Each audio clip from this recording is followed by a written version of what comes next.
জয় জগন্নাথ। সবাইকে স্বাগত মহাপ্রভু চ্যানেলে।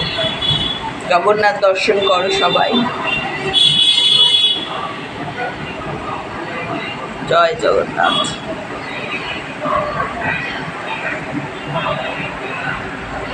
আজ জগন্নাথ দেবকে কাঁঠাল ভোগ দিয়েছিলাম। আমি তো এর আগেও বলেছি কাঁঠাল ভীষণ প্রিয় প্রভুর। কেন কাঁঠাল খেতে এত ভালোবাসে যে তিনি কাঁঠাল চুরি করতেও গিয়েছিলেন, কাঁঠাল চুরি করে কাঁঠাল খেয়েছিলেন। মানে এমন তার ভালোবাসার জিনিস এটা। তিনি কাঁঠাল বাগানে গিয়ে, জমিদারের কাঁঠাল বাগানে গিয়ে, মন্দির থেকে বেরিয়ে তার এক প্রিয় শিষ্যকে সঙ্গে নিয়ে তিনি কাঁঠাল বাগানে গিয়ে কাঁঠাল গাছের ওপর উঠে নিজে কাঁঠাল পেড়ে ধপ ধপ করে মাটির মধ্যে ফেলেছিল। তার ওই শিষ্য ভক্ত যখন বলল, প্রভু আপনি এটা কি করছেন? বলল, তুমি শুধু দাঁড়িয়ে থাকো, চুরি আমি করব।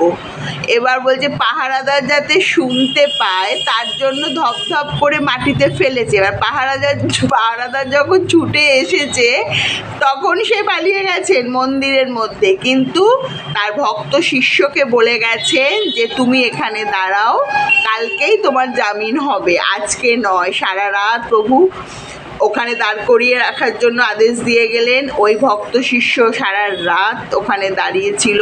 পাহারাদার এসে বলছে, তুমি এ কাজ কী করে করলে? তুমি এত জগন্নাথ দেবের ভক্ত, তুমি শেষ পর্যন্ত কাঁঠাল চুরি করলে? বলছে, আমি চুরি করিনি, স্বয়ং জগন্নাথ এসেছিলেন, তিনি কাঁঠাল গাছে উঠে কাঁঠাল চুরি করলেন আর আমাকে এখানে দাঁড় করিয়ে রেখে গেলেন। তখন তো ওই পাহারাদার আর কি তিনি তো ভাবছেন যে প্রভু এসেছিলেন, তাহলে এই ভক্তকে ছাড়বো না, ভক্তকে আগে পেতে হবে, তারপর ভগবানকে পেতে হয়।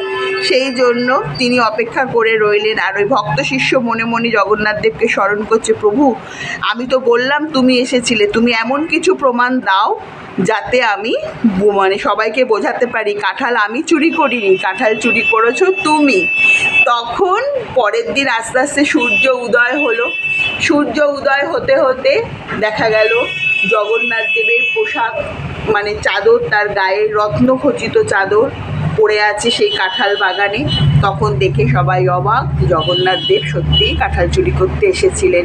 পরের দিন যখন মন্দিরে এই খবর রটে গেল, তখন জমিদার এসে বললেন, প্রভু আমার কাঁঠাল বাগান আমি তোমাকে দিলাম, তুমি যত ইচ্ছে এই কাঁঠাল সেবা করো।